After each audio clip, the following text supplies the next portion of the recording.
Do'stlar, bizi Andijonni qoq o'rtasida bizi. Birinchi lotimizga 1 oylik rasxodimiz 14 milliard. Qurgan obyektlaringiz bormi? Borib bir ko'rsak bo'ladimi buni? Bo'ldi. Aka, qurilishga kirmasligingizdan oldin naski sotganman dedingiz. Bolalar aytadi, Nexus'da yuradilar deydi. Shuncha proyekt qilayotgan odamni aqlga sig'maydigan ishlar-da bular. Sizdagi hozirgi o'ylash Toshkentda eng zo'r ketayotgan quruvchilarda ham kam ishlaydi aka. Showroomga qarab men baho bermayman. Hozir qaysini ko'rsatsam o'shanga yeta olasizmi? Mana shu fasadni o'ziga 500 ming dollar sarflaganmiz-da. 300 ming dollarlik сделка hozir Andijonda bo'lyaptimi?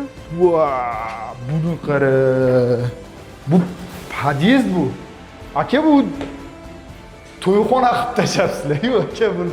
Liftimiz 9-qavatga 17 sekundda chiqadi. Biz olib kelamiz, o'rnatamiz, tangani qo'yamiz. Agar tanga yiqilsa pul bermaysa qo'l tashlaydi. Shunday baraka qildim. 3 yil davomida 1 milliard so'mga quyosh paneli qo'yganmiz. Har bitta eshigimiz 1200 dollardan. Sherik yo'q. Yo'q, sherik yo'q. Quruvchiga bahoda haq beradi-da, chunki siz qurilishni qilib odamlarga topshirasiz. U odamlar yashayotgan odamlar sizga baho beradi. Mana shu yerda agar Andijonda yashaganimda o'zim olardim. Assalomu alaykum do'stlar. Meni ismim Baxtiyor Zaripov va siz Baxtiyor Zaripov kanaldasizlar. Bugun biz Andijonda. Andijonning eng premium klass dom quradigan quruvchisi, Brand House asoschisi Ravshan aka bilan bizneslarini ichkaridan ko'ramiz. Qanday proyektlar qurganlar, qanday qilib bu darajaga yetganlar, 160 million dollarlik loyihalarni ichidan ko'rib, hammasiga oydinlik kiritamiz.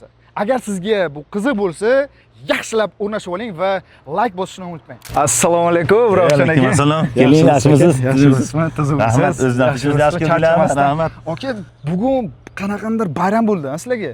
Nima bo'ldi? Bu yerda qani Zoom bo'lish kerak edi. Kim bilan? Zoomga tayyorgarlik bo'ldi. Mana viloyatimizga yaqinda prezidentimiz kelishi kutilyapti. Bizni haligi investitsion loyihalardan birligi uchun albatta Zoom orqali biz bilan ham suhbat qiladi degan maqsadda. Zoom orqali o'sha prezident administratsiyasi bilan Zoom bo'lish kerak. Bo'lish kerak, ha. Shunga tayyorgarlik ko'rib, bugun shularni qildik. Bir katta testoviy nimasini o'tkazdik-da. Aka, siz avvallari tam davlat ichiga ishlamaganmisiz? Adashmasam, mana Instagramda ham ko'rdim-da. Mana shu loyihani Andijon viloyat hokimini o'zlari kelib o'zi ochib berdi, to'g'ri. Ochib berdilar, ha? Andijon shahridagi bugungi kundagi eng katta loyiha. 12 gektar yer maydoniga 40 ta 12 qavatli jami 3156 ta xonadon quryapmiz. 12 qavatli 12 gektarga. 12 gektar ham. Общий kvadrat metri nechta? 200 ming kvadratdan oshiqroq. 200 ming kvadrat metrdan oshiq. Aka, maktab, bog'cha, 510 lik maktabimiz, bog'cha, loyihamizda sun'iy ko'llar hamma yoq hisobga olingan. Savol tug'iladi. Mana 200 ming kvadratda buni dollarga chaqsak bor-ku. Ha. 166 million dollar chiqyapti.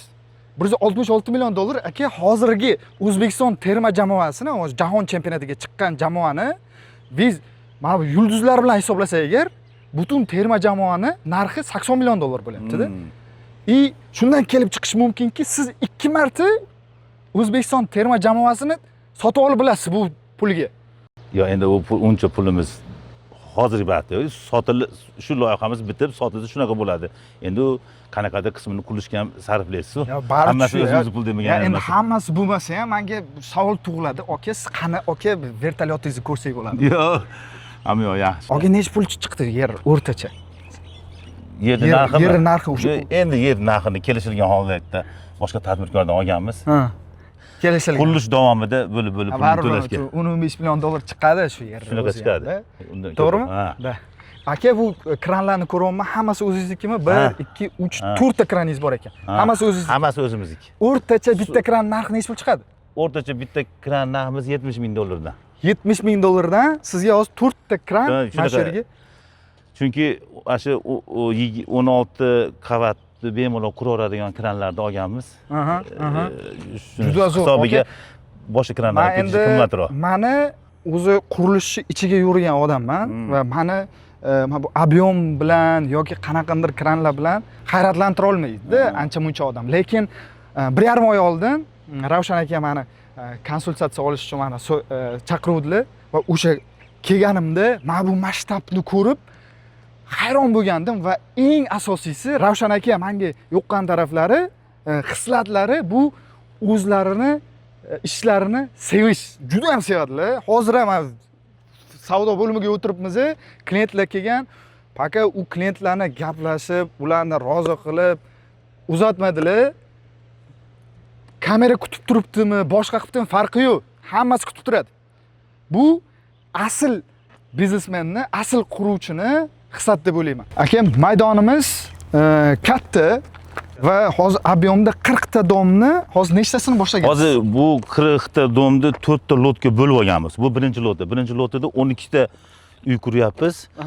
Jami 900 ta kvartira. Loyihamiz 2030-yilgacha yakunlanishi kerak. Shunidan kelib chiqib lotlarni bo'lib shu 2030-yilga yakunlaymiz, xudo xolasa. 40 ta domni 30-yilgacha yakunlab topshiramiz, xudo xolasa. Xudo xolasa. 1,5 oy oldin kelganimda men buni birontasi yo'q edi-da, aka. Birinchi etajni. Nolvoy etajni endi ko'tarayotgandingiz. Ko'taryapmiz. Men bular даже yo'q edi, aka. 1,5 oyda shuncha qayerdan aka pul? Andijonda jicha tanilgan firma korxona bo'lganimiz hisobiga bizga bo'lgan ishonch. Masalan, Patkatlamanni o'zida salkam 130 ta uy sotib qo'ydikda. Odamlar pul to'layapti. Xudo xolasa odamlarning ishonchini oqlab, aka, men bitta narsani aytamiz. Sifatli uy gap yo'q. Men bu intervyuni olganimdan oldin barcha endi Andijonda ancha-muncha quruvchini taniyman. O'zlari ham chiqadilar, hozirgacha chiqyaptilar va tanib siz haqingizda biroz ma'lumot oldimda. Rostdan ham Ravshan akani avtoritetlari qo'pol qilib aytganda beton Andijonda. Rahmat. Siz o'zingizni konkurentlaringizdan 20-30% ga qimmatroq sotasiz, to'g'rimi? Qimmat sotaman. Lekin sizni savdoyingiz ulardan ko'ra yaxshiroq. Nimani hisobidan aka bu? Birinchi urug'ni sifatga berganmiz. Odamlar uy oladi, kirib romini almashtiradi, eshigini almashtiradi-yu, uylarga kirib. Biz uni almashtiramiz. Chunki eng og'irgisini qo'yib beramiz. Bor aka. Eng qimmatini qo'yib beramiz. O'sha almashtirishda hojati yo'q. Sifatli qilamizda, ko'p pul sarflaymiz. Aka, sifatli qurish yaxshi. U sifatli qurish uchun sifatli materiallarni olib ishlatish kerak va sifatli materiallarni olib ishlatsangiz agar o'zini tan narxi oshadi-da, va tan narxi oshirgan holatda masalan hozirda sizning holatingizda 20-30% bozordan qimmatroq sotishga ham odamni ichida duh bo'lish kerak-da. To'g'ri. Aka, qayerdan olasiz buni? Endi biz o'rganib oldik shekilli, boshidan sifatli qilib, boshidan hammadan ko'ra qimmat emas. Bizning uylarimiz shu o'zini puliga yarasha deb o'ylayman-da men. Chunki hamma yoqda eng sifatligini ishlatganimiz hisobiga uyimiz sifatli, lubo kelgan klient oldida yuzimiz yorug', bizdan haligi unisi bunaqa ekan, bunisi bunaqa ekan deb ayb topolmaydigan holatga kelib qoldik, Xudoga shukr. Aka, buni hozir sizlarda necha ming kvadrat metr qurilyapti hozirda va oyiga beton, armatura, boshqalar qancha sizlarga rasxod bo'lyapti ayta olasizmi? Mana shu birinchi lotimizga bir oylik rasxodimiz 14 milliard. 14 milliard. 14 milliard atrofida bo'lyapti. Shu ichida armaturasi bor, ish haqi bor, beton, 14 milliard so'm o'rtoqlar 1 million 100 ming dollardan oshib qoladi. To'g'rimi? Aka, o'zi endi tushundingiz, sifatli quraman deyapsiz. Men klientlar menga o'rgangan deyapsizda, o'zi qurgan obyektlaringiz bormi? Borib bir ko'rsak bo'ladimi buni? Bo'ldi. Hozir ko'rsata olasizmi? Topshirgan loyihalarimiz bor, o'sha maqtangan loyihalaringizni. Bo'ldi, borib ko'ringlar, bahosini o'zinglar berasizlar, xudo xolasa. Otam rahmatli ham quruvchi bo'lganda. Quruvchilik qonimizda bor. O'zim diplom bo'yicha sportchi bo'lsam ham, mana baribir ota kasbga o'tib shu qurilishga kirib ketdik-da. Sportchi, qaysi sport turi bilan shug'ullanasiz? Judo kurashi bilan shug'ullanganman. Hozir katta tennis bilan shug'ullanasiz. Hozir katta tennis bilan o'ynab turaman. Lyubitel deydimi? Havaskor tennischimiz. Siz bilan birga bir o'ynashimiz kerak ekan. Bo'ldi, xudo xolasa o'ynaymiz, mayli. Katta o'sha judodan siz judoist bo'lgansiz. O'shandan keyin quruvchilikka o'tib ketdi. Yo'q, endi shunaqa o'rtada shunaqa bo'lib ketdi. Aka, qurilishga kirmasligingizdan oldin naski sotganman dedingizmi menga? Yo'q, endi 90-yillarda biz sotmagan narsa o'zi yo'q. Hamma yoq sotib kelganmiz. Naski ham sotganmiz, tomatni pastani ham sotganmiz, balon ham sotganmiz, pastelni bilyo ham sotganmiz. Rossiyadan yog'och olib kelganmiz, disip olib kelganmiz, mashina olib kelib sotganmiz. Endi nimani qilsak qilib ko'rganmiz o'zimiz davrimizda. Ana hozirgi современный tilga aytsak agar temishga kelgansizda. Shunaqa. Tema bilan shug'ullangan keladi. shunaqa. Faqat gap yo'q. Mana shu olib sotarlikdan quruvchilikka qanaqa qilib o'tib ketsangiz, aka, baribir dom qurish, baribir kapital bo'lish kerak-da. Uni tamattu sotib, u kapitalni yig'a olmaysiz yoki otangiz qo'yib ketuvdilarmi? Yo'q, shunaqa holat bo'ldi-da. Mana bizni o'zimizni mahallamiz bo'yida bitta oziq-ovqat do'konimiz bo'lardi. Biz yonimizda yana bitta do'kon bo'lardi. Boshqa mahsulot sotadigan. Shu bolani qayerdadir uyimi, do'konimi buzilganda davlatimiz o'rniga yer beradi. Yer bergandan keyin u menga yer berdi, men unga ahlim yetmayapti nima qilishga deganda shu yerini men sotib oldim. Sotib olib yana shuniga o'xshagan oziq-ovqat do'kon qilaman deb shu qurilishni, loyiha qilishni boshladim-da, keyin to'xta, bu 2 qavat qilsam nima bo'ladi yoki 3 qavat qilsam tepasini o'zimga uy qilaman deb shundan boshlangan. Keyin Nechinchi yil bu? Shu bu 2012-yil bo'lsa kerak. 2011-yil. Shu yerda olib, keyin 6 qavatli uy qurganman. Birinchi qavati o'zimizning do'kon, podval qismi ham yo'q shundan boshlangan deyman-da. Undan oldin bitta qurilishi tugallamagan bitta do'konni sotib oldim-da. Shu do'konni 3 qavati bitgan. 4-qavatini bitkizib, ichini bo'lyapti. Shuni standart bo'lmasa, bunday qilib bo'lsam qanaqa bo'ladi? Zinapasini bu yoqdan qilsam nima bo'ladi deb ichiga kirgan sarim qiziqib, loyihaga o'zgartirish kiritgan sarim kirgan odamlarga yoqib, zo'r chiqibdi degan sari ilhom kelib, hali shunaqa qilaman deb shundan qiziqish bo'lib qurishga kirgitib oldim-da deyman. Shunaqa bo'lsa kerak. Shunaqa shundan boshlangan. 2012-yilda boshlangan mana shu havaskordan 26-yilga kelib 200 ming kvadrat metrli dom quryapsiz. Bundan tashqari yana 2 ta loyihamiz bor. Ketayotgan joylar.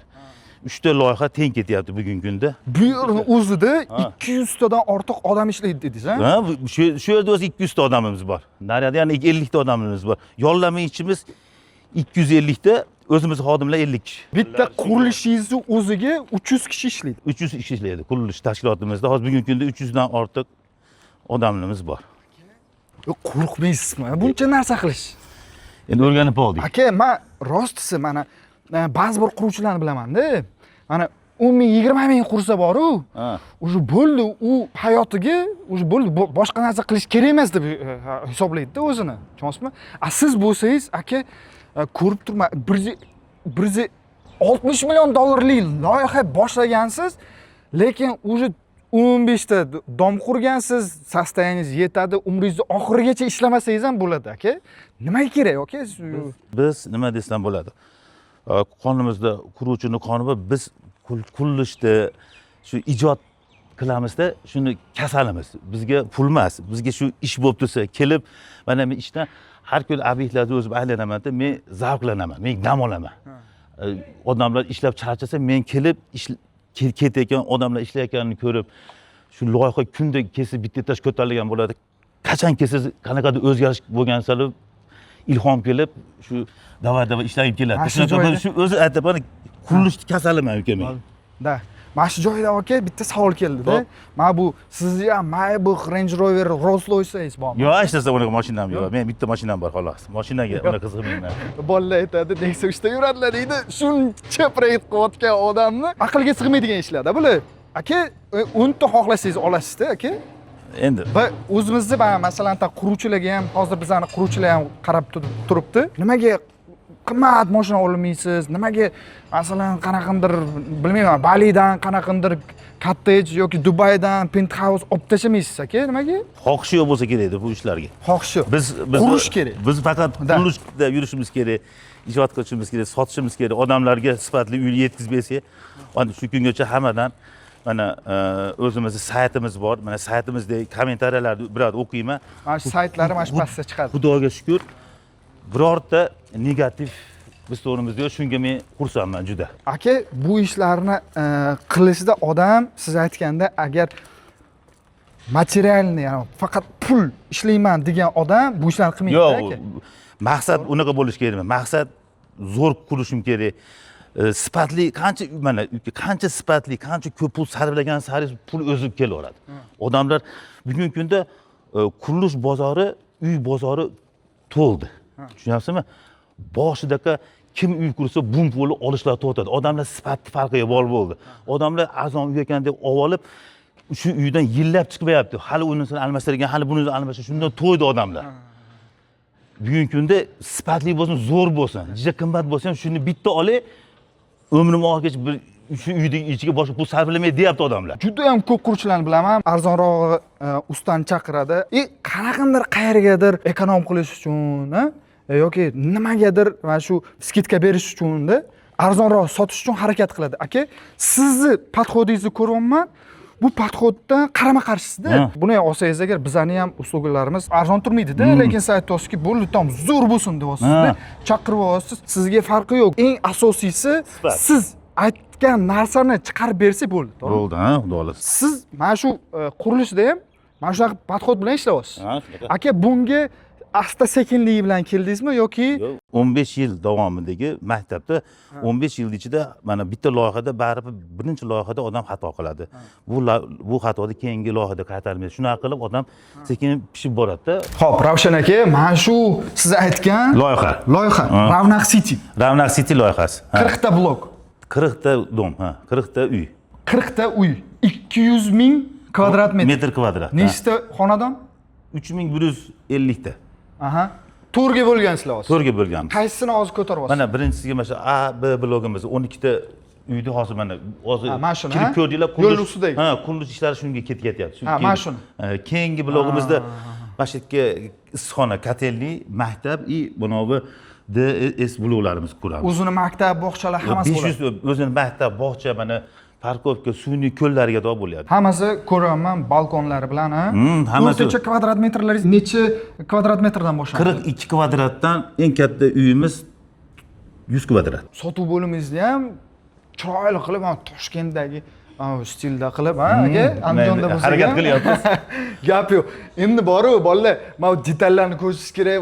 Qayerga qaramasang, birga brend house yozilgan. Bu mana 2012-yilda boshlagan loyihamiz, hali sizlarga aytib bergan qo'shni do'konda yerini sotib olgandek loyihamiz. Nechta xonadon bergan? Bu yerda 12 ta xonadon. Endi e'tibor berayotgan bo'lsangizlar, ko'p quruvchilar boshidan kirayotgan bo'lsa agar srazu ana utam 300 ta quraman, 400 ta quraman deydi-da.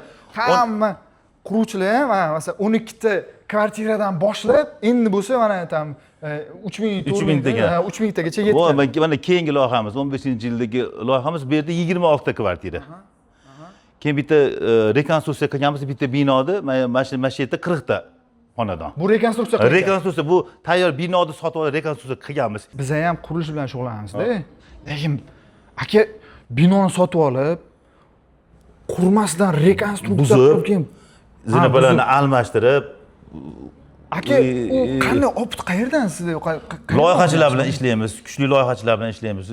Ideyamiz, ichimizdagi nimamizni, fikrimizni, maqsadimizni aytamiz, birgalashib ishlaymiz. To'ya loyiha ishlamaymiz. Hamma loyihada o'zimizning ishtirokimiz bor. Yana uni mana keyingi mana bu 22-yildagi tugatgan loyihamiz bor. Bu yerda nechta kvartira? Mana buni ikkala tomonlari ofis, shu loyihani qilganmiz. Adashmasam, sizning ofisingiz mana shu yerda. Shu yerda ofisimiz, ha. Shu yerda. U головной ofisingiz, o'sha o'tiradigan ofisingiz to'g'rimi? Bu nimamiz? Mana O'rizor loyihamiz. Buni o'tgan yili topshirgan ekansizlar, 25-yil. Topshirganmiz o'tgan. Buni topshirib, buni boshlagansizlar. Ha, buni boshlaganmiz. Yana bitta bu yil chala qolib ketgan ishimiz bor, uni bo'lyapti. U ham bo'lyapti. Bitta 42 ta kvartira, bitta yakka uyimiz bor. U ham 3-kishi hadi. Aka, shuncha narsa qilib qo'ygansiz-da. Showroomlaringiz ham bormi? Bu ko'z bilan ko'rib, showroomlar qilib qo'yganmiz. Marhamat, keling, mana showroomlar qilib qo'yganmiz.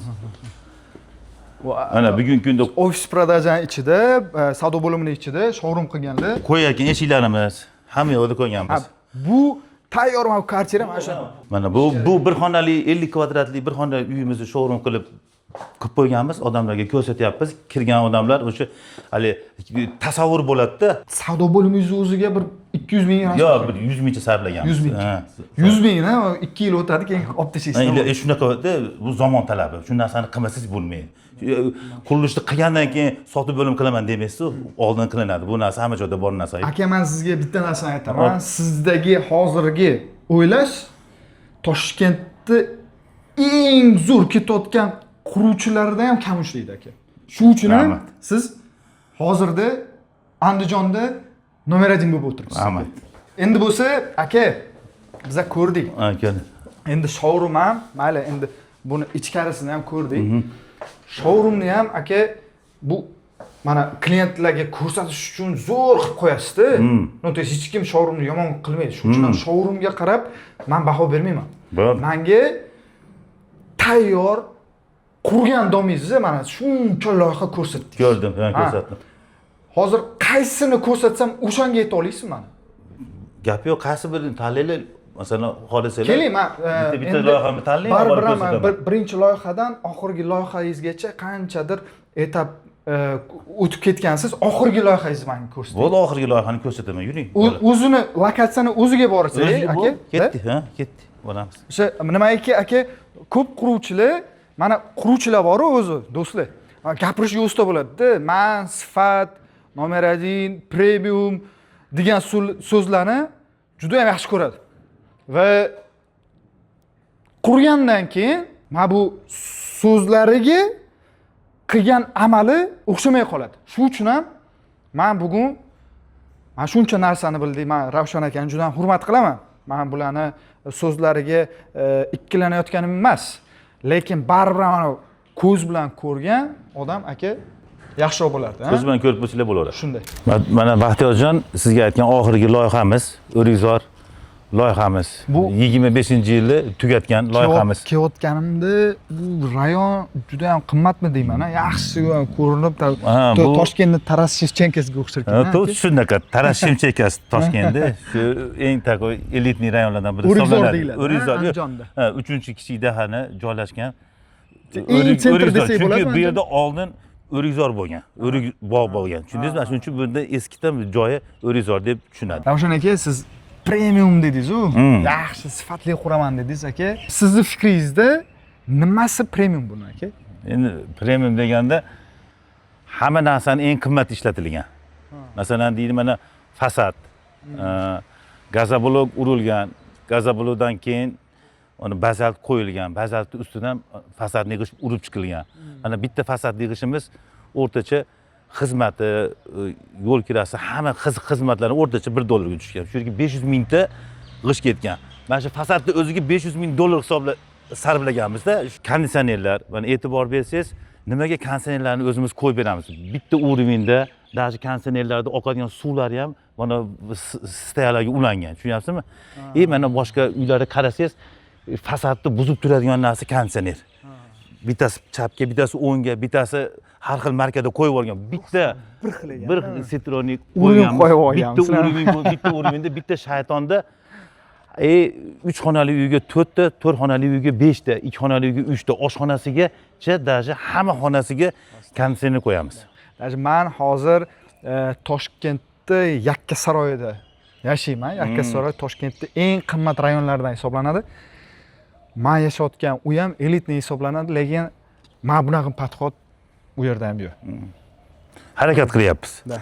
Hali premium deganda premium darajaga olib chiqaylik deb harakat qilyapmiz. Aka, bu yerda o'rtacha kvadrat metr necha kvadrat metrdan boshlanadi? Eng kichkina kvadrat metrimiz 66 kvadrat, eng kattasi 272 kvadrat. Necha puldan sotyapsizlar? 15 million so'm, $1250 sotildi uylarimiz. Sotildi.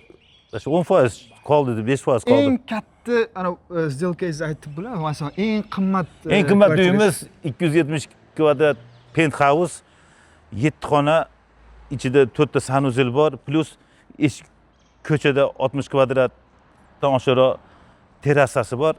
Mana shu uylarimiz 4 milliardga sotildi. 4 milliardga? Ha. 4 milliard so'mga sotildi. Bu salkam 300 ming dollardan atrofiga sotildi. $300 ming $300 ming $300 ming deng.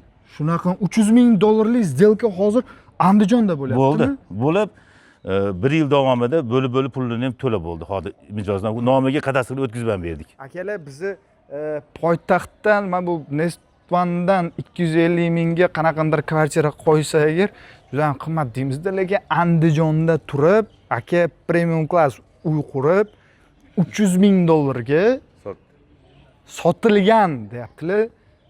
Mana buni daraja desak bo'ladi. Fasadlarida e'tibor beryapman, juda ham zo'r qilganlar. Juda ham zo'r fasad, mana bu ozlenение. Men bu proyektni kelib reklama qilishga meni hech narsa undamaydi. Men pul olmayapman bu kishidan, qanaqadir kontraktim yo'q bu kishi bilan. Prosta qiziqib kelgan odamman va rostdan ham men bunaqa narsalarni ko'rib hayratlanyapman. Nimaiki qurilish ichida yuramiz. Meni hamma ham hayratlantira olmaydi. Lekin Andijonda hozirgi kunda 2026-yilda bo'layotgan narsalar, Toshkentga ko'rmagan narsalarimni Andijonda ko'rayotganim meni juda ham hayratlantiryapti. Buni qara. Bu podyezd bu. Aka bu to'yxona qilib tashlabsizlar-ku aka buni. Bu o'zi aka dommi bu? Podyezdlarimiz shunaqa. Podyezdni qarang, bu podyezdni. Atachento qilganmiz. Atachento qilingan. Har bitta etajda, bittadan video naблюдение. Pastda o'zimizning shirkatimiz bor. 72 soat fonni zapis qiladi. O'ta безопасный uylarimizda. Liftlarni eshitgandim, lekin lift o'sha Xitoydan olib keltirgan. Xitoydan olib ketilgan, lekin Finlandiyada finskiy liftni ko'chirganmiz. Liftimiz 9-qavatga 17 sekundda chiqadi. 17 sekund. Zaskat qilsangiz ham bo'laveradi. Mana tanga qo'ysangiz ham bo'lar ekan. Liftni qabul qilayotganimizda tanga qo'yib qabul qilganmiz, nimalar saytlarimizda shuni reklamasi ham bor, ko'rib qo'ysanglar ham bo'laveradi. Men rostsi mana bu tam Rexislarda, Dubaylarda bo'lganimizda men bunaqa liftlarga o'tirganman yoki tam Moskva City'ning o'sha Neva Towers'da men bunaqa lift, ekranli lift bo'lgandi. O'shani eslatib nima qilib, endi bo'lsa agar bu Andijonda Ravshan akani loyihalarida bo'layotgan narsalar. Nafaqat Toshkent rivojlanayotgan ekanda, aka, to'g'rimi? Hamma viloyatlarimizda rivojlanyapti, yaxshi, xudoga shukr. Mana har bitta podyezdda ikkitadan pasharlik keyin buni rukovasi har bitta kvartiraning oxirigacha yetadi. Har xil holat bo'lib bosgan taqdirda ham o'zlari bemalol o'chirishlari, bu yerda elektrishitlarimiz. Bu yerda mana отдельный shaxta qilganmiz. Ko'ryapsizmi? Masalan, bitta xonada avariya bo'lsa, shu xonani o'zini bekitib qo'yiladi. Mana shu bitta avariya bo'lsa agar biz domga o'chirmasda bitta o'zini o'chiradi, qolgan dom ishlayveradi. Tushunyapsizmi? Quyosh paneli o'rnatganmiz. Quyosh panelida svet chiroq o'chib qolgan taqdirda 9 soatga doir liftni ham, pastdagi suvni ham, nasosni ham 9 soatgacha ushlab turadigan quyosh paneli o'rnatganmiz. Mana shu 3 domga 1 milliard so'mga quyosh paneli qo'yganmiz. Eng zo'ridan qo'yganmiz. Quyosh panelni o'ziga 90 ming dollarcha rasxod qilganmiz. Mana har bitta eshigimiz, mana shu eshikni Belorussiyaga zakaz qilganmi? Bilasiz, standart 2.5 bo'ladi.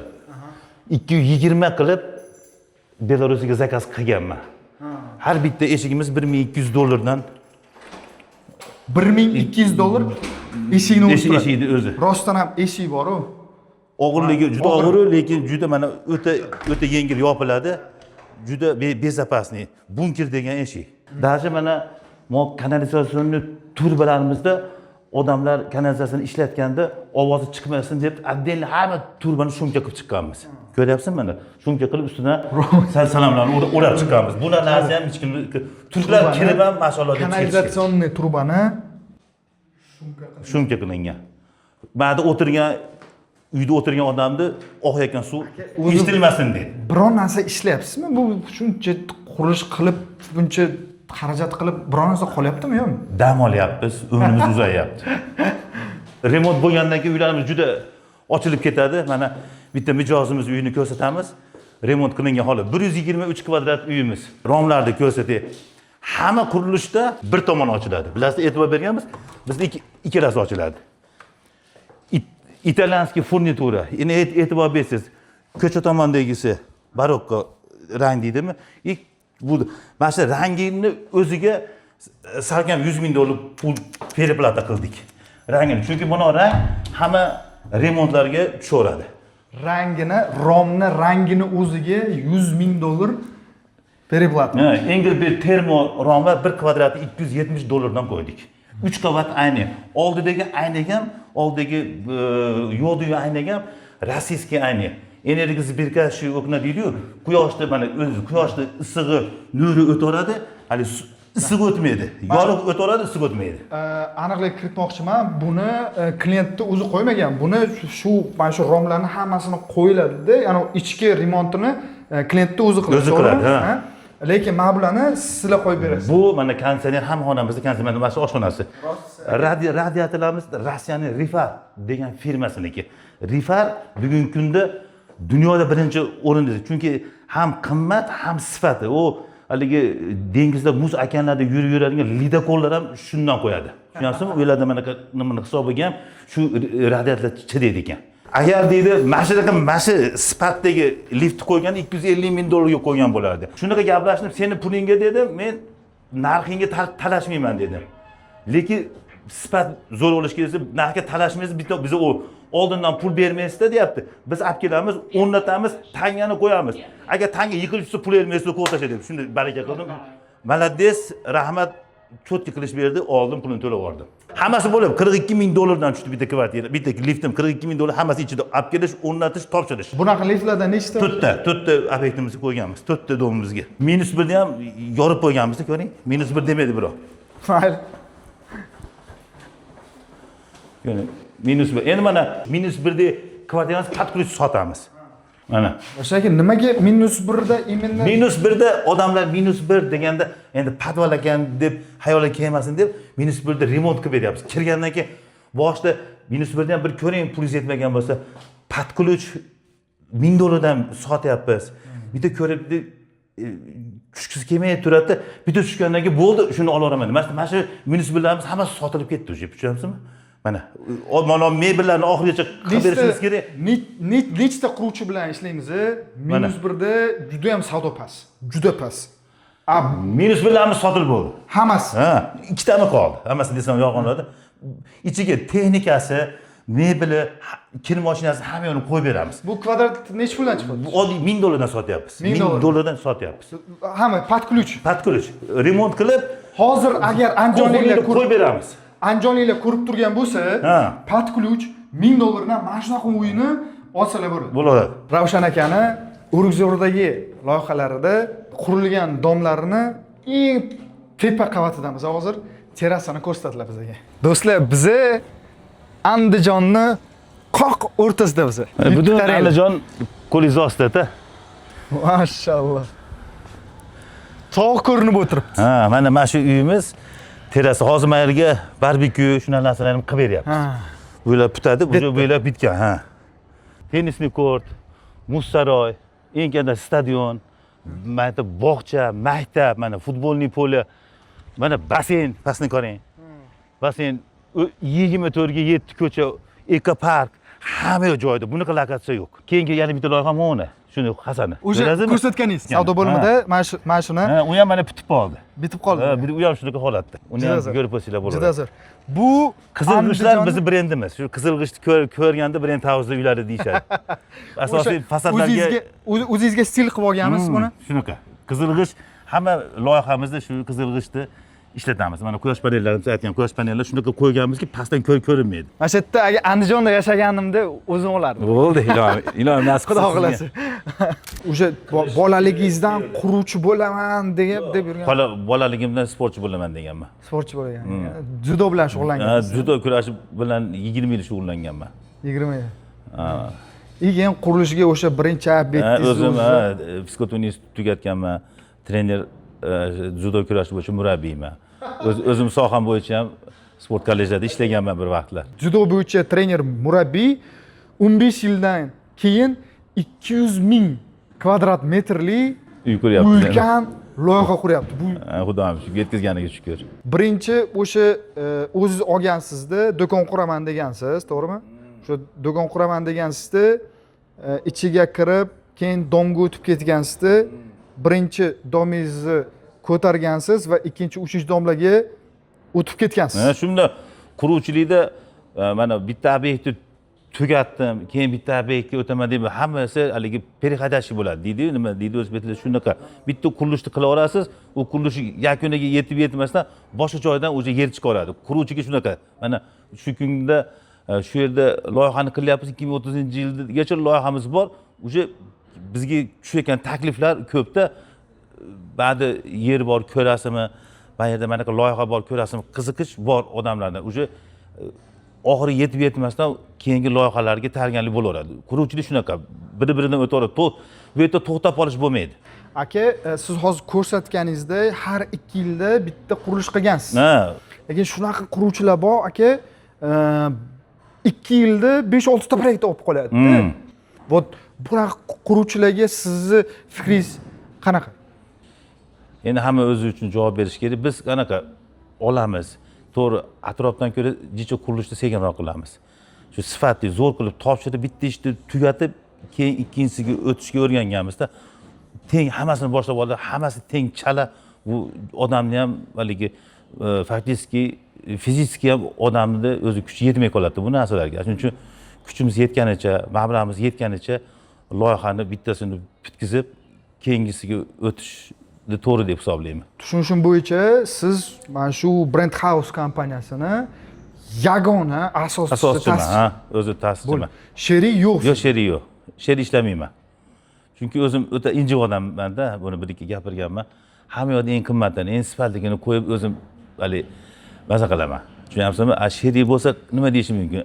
Bir xil narsa, klient buni qanday bilib o'tiribdi? Bundayroqni qo'yib qo'yaylik desa, o'sha men ichim g'ash bo'lib qoladi. Men zo'rini qo'yishim kerak. Sherik bilan ishlab ko'rganmisiz yoki umuman ishlamaganmisiz? Sherik bilan ishlamaganman. Umuman. Qurilish sohasida sherik bilan ishlamaganman. Quruvchidan uy olayotgan paytiga nimalarga e'tibor berish kerak? Novostroykalardan sotib olayotganda birinchi hujjatlar bilan tanish kerak. Hozir oson bo'lib ketdi. Hali kvart kodi bo'ladi. Mana bizda ham shu yerda bor. Yana boshqa qanaqandir faktorlar bormi? Quruvchini sherigiga qarash kerakmi yoki qaysi obyektlar qurganiga, qurib topshirganiga qarash kerak? Nimasiga yana hujjatdan tashqari nimasiga? Birinchi quruvchini o'zi tarixi. Masalan, quruvchini qilgan ishi quruvchiga baho beradi-da. Masalan, bitta loyihaga mijoz bo'lib keldimi, avval qurilish qilganmi, qayerlarda qurilish qilgan, shahar kichkina, falon joyda qurilish qilgan, u qurilishni borib ko'rsin. Kerak bo'lsa shu qurilishda hali o'ziga puxta odam bo'lsa, shu qurilishda shu oldingi qilgan obyektlarda yashayotgan odamlar bir gaplashib ko'rsin, nima deysiz, qanaqa quruvchi, sifati yaxshimi desa, mana quruvchiga bahoda haq beradi-da, chunki siz qurilishni qilib odamlarga topshirasiz. U odamlar yashayotgan odamlar sizga baho beradi. Sifatli uy olaman degan odam qurilish tarixini bitta o'rganib qo'ysa adashmaydi. Keyin yana bitta narsa, qurilishda burasi borib kim egasi, necha kishi, masalan 2 kishi, 3 kishi ko'p sherikli uy ham haligi. Sherik yaxshi bo'lmaydi. Sherik ozroq bo'lgani yaxshi. Sherik ko'p bo'lsa agar bo'lmaydi, yaxshisi u loyihadan xonadon olmaslik kerak, to'g'rimi? Bu meni shaxsiy fikrim.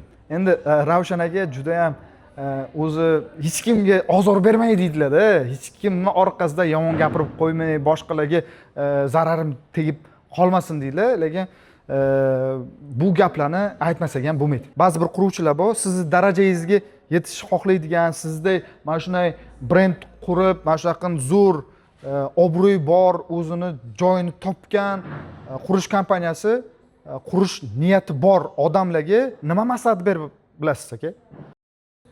Endi birinchi qilayotgan ishini sifatli qilish kerak. Masalan, odamlarga sirovda uyingizni topshirib beraman deb iloji boricha shu vaqtida topshirib berish kerak. Odamlarning ishonchiga kirish kerak. Quloqdan quloqqa o'tib, siz o'zi u odam haqida o'zi yaxshi fikrlar bo'lib ketaveradi o'zi. Qurish bo'yicha top 5 ta savet quruvchilar uchun. Maslahat beradigan darajaga chiqmadik deb o'ylayman. Endi o'zimdan kelib chiqqan holda shu sifatli kasalimiz, sifatli qilamiz, yurakdan o'zimiz ishimiz qilamiz. Mijozlarni yolg'on gapirmaymiz. Ishchi xodimlar bilan shunaqa bo'lish kerak, bitta oiladaqa yaqin bo'lish kerak. Haligi hammasini odamlarda o'zini tashvishi bor, problemasi bor. Hali bir uyda, boshqa joyda bir problema bo'lganda, hali oyligingni olyapsan-ku deb qarab turish kerak emas. Davay, nima xizmat, nima yordam mendan, to'y qiladi, boshqa qiladi. Shu xodimlarimizga xudo xolasa shu kunga davr mana qarab turgan joyimiz yo'q. Shunaqa qilib bir keyin sizni ham aytgan ishingizni yurakdan bajaradi. Chunki uni hali yaxshi yomon kunida qarab turmayapsiz. Hali kollektiv bo'lganda shunaqa bo'lish kerak deb o'ylayman. Shunga ham ishni samaradorligiga, uyingizni sifatiga hamma tomonga ta'sir qiladi. Kollektiv komanda zo'r bo'lish kerak. Komanda bitta oiladagi bo'lish kerak. Bir og'iz gapingizni bajarish kerak. Yaxshi Yurakdan bajarish komanda kerak. qurish uchun yaxshi to'lash kerak. Yaxshi to'lash kerak. U to'laganingizdan tashqari ham odamlarda ko'zda ko'rinmagan har xil ishlar bor. Hayot deb qo'yibdi. Kimikidadir o'lim bor, to'y bor, har xil bahs hodisalar bor. Endi hali force majeure holatlarni ham rahbar shu xodimlarni shunday kunlarda yolg'iz tashlab qo'yish kerak emas deb o'ylayman. Har doim yonida borligingizni his qilish kerak. Siz qo'lingizda ishlayotgan xodimlar. Bular bilan zo'r bo'lish kerak. Bular bilan birga ichiga kirish kerak. Mana biz oddiy ustalar bilan birga o'tirib, bashida shu tabiat qilaman. Hali ajrab olmayman. Men boshliqman deb ofislarga borib o'tirib olmayman. Tushunasizmi? Ichidaman. Ha o'zimni injenerlarim bor, o'zimni prorab xodimlarim bor. Ulardan tashqari o'zim ham aylanib, shu brigadirlar bilan o'zim gaplashaman. Nima bo'lyapti ishing? Kamchiliging yo'qmi?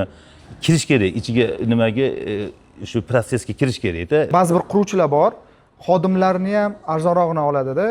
Mayli o'sha opti bo'lmasin, mayli tam xarakteri biroz yomonroq bo'lsin, zato men bunga tam 5-6 million beraman, bo'ldi. Bu ishlab o'tiradi. Men bu zo'r ishlaydigan odamni keltirib qo'yaman-da, u zo'r berib ishlaydi-da, hammasini zo'r qilib beradi-da, lekin ko'p oladi deydi-da. Siz qaysi birini Men eng qimmatini tanlayman. Chunki mana arzonni ishlatdingiz, uni orqasidan baribir yana boshqasini olib kelib ishlatasiz. Qimmat ishlatganingizdan yana qimmat tushadi. Tushundingizmi? Bitta ishni bari 2 marta qildirasiz. Zo'riga qildirish kerak. Javob beradiganini qildirish kerak. Men shunaqa gaplashaman. Shu ish puli necha pul? Shu kelishdi, lekin men talab qilib olaman. Shu talabimga yarasha, bergan pulimga yarasha undan sifatni ham talab qilib olaman-da. Shuni ishlaymiz. Atrofdan ko'ra to'g'ri, ba'zi bir ustalarda qimmat ishlatamiz. Mana shu xislat ayta olasizmi, что sizga qanchalik yordam bergan mana shu darajaga yetishingizga? Mana shu xislatingizda, что eng zo'rini tanlab, eng zo'r mahsulotni olib, eng zo'r xodimlarni olib ishlatish qanchalik darajada mana bu hozirgi kuningizga nima deydi? Qanchalik darajada yordam bergan? Mana shu darajaga yetishingiz. Yordam bergani mana ko'rinmab turdi. Mana bugungi kunda 1 kvadratli metr uyimiz $1250 sotyapmiz. Andijon bu yer poytaxt emas, Andijon viloyatida sotyapmiz. Shunaqa holatda ham 90% uylarimiz sotilib bo'ldi. Tushunyapsizmi? Sifat, zo'r qimmatini ishlatasiz. Kelgan xodim ham, kelgan klient ham sifatni ko'rib turib ham aytgan pulingizga bu aytgan puliga stoyishi. Chunki bitta uy oladigan odam esidan chiqarmaydi. To'g'ri sizga oldingizga kelib olmaydi. Sizga davr hamma joyda aylanib kelib bo'lgan bo'ladi. Uje solishtirishni boshlaydi. Tushunyapsizmi? Kelgan mijoz uje solishtirib bo'ladi. Siz narxingizni aytsangiz, nimaga qimmat desa, buni manondan qildirganman, buni manaqasini qo'yganman desangiz, uje u klient boshqa joyda ko'rib keldi-yu. U yerda u narsani yo'qligini ko'rib keldi-da, gapingizni sirasi iladi. Ha, bo'ldi deydi. Tushunyapsizmi? Klient hech qachon uy oladigan odam bugun uy olamiz, yuring ayas deb borib to'g'ri kelgan joydan olib bormaydi. Oylab aylanadi kerak bo'lsa. Tushunyapsizmi? Lokatsiyani istaydi, sifatni istaydi, qarindosh urug' qadaligini istaydi. Tushunyapsizmi? O'zini shu mahallada tug'ilib o'sganman, shu yerga uy qurilyapti, shu yerdan olaylik deb odamlarda nima bor? O'ziga yarasha uyda olish prinsiplari bor-da. Shundan kelib chiqqan holda atrofda albatta sizni uyingizdan tashqari boshqa joyga kirib chiqib keyin keladi uyingizga. Andijonda o'tirib Ravshan aka $1250 kvadrat metrni sotyapman va mendan sotib olyaptilar deyaptilar. Men o'ylayman, odamni qurilish kompaniyasini qaysi darajada kelganini narx bilan o'zini o'zi isbotlab aytyapti. Mana shu narx va talab bilan o'zini o'zi isbotlayapti deb o'ylayman. Ravshan aka, mana siz hozir 200 ming kvadrat metrli uy quryapsiz, o'sha dom quryapsiz. 40 ta sizlarga hozir dom bo'lyapti. Ko'rib turgan juda ham chiroyli. Kelajakda qanaqa planlar, yana proyektlar sizdan bo'lishi mumkinmi? Bo'lsa agar qayerda? Va Toshkentga chiqish niyat bormi, yo'qmi? Mana shu menga juda ham o'zim uchun qiziq bo'lyapti. Toshkentdan ko'p takliflar bo'lyapti. Endi avvalgi gapimiz, shu yerda talab bor. Shu yerda qilayotgan ishimizga xaridorimiz bor. Hozircha shu yerda ishlab turish, masalan, ko'p takliflar bo'ldi. Toshkentda quring, bunaqa sifatda uylar qurilishi zo'r ketadi. Bu yerda sotgan narxingizdan qimmat sota olasiz degan takliflar ham bo'ldi. Haligi gapimda u taklif qilayotgan odam yer mendan, qo'shni siz qila sheriyman deyapti. Men sher ishlamayman. Tushunyapsizmi? Men o'zim qilishim kerak, o'zim sotib olishim kerak. Niyatlarimiz bor. Niyatimiz shu Andijon shahrimizga, Andijon viloyatimizga bitta osmono'par baland o'sha Nesvonga o'xshagan bitta bino qurish orzuyimiz. Shu orzuyimiz bor. Endi bir kun Xudo xolasa niyatlarimiz yaxshi. Niyatlarimiz katta niyatlarimiz ko'p, Xudo xolasa. Aka, rahmat sizga. Bizdan o'rtoqlar, bu выпускni olish uchun menga Ravshan aka 1 tiyin to'lamaganlar. Men bu reklamni rolik emas. Men Ravshan akaga o'zim qiziqqanim uchun Toshkentdan Andijonga kelib, Ravshan akani vaqtlarini topib, hozir suhbatlashib o'tiribmiz sizlar uchun. Harakat qilayotganimiz uchun iltimos kommentariyaga bizani qo'llab-quvvatlanglar va like bosishni unutmanglar. Hammaga rahmat, sog' bo'linglar, omon bo'linglar.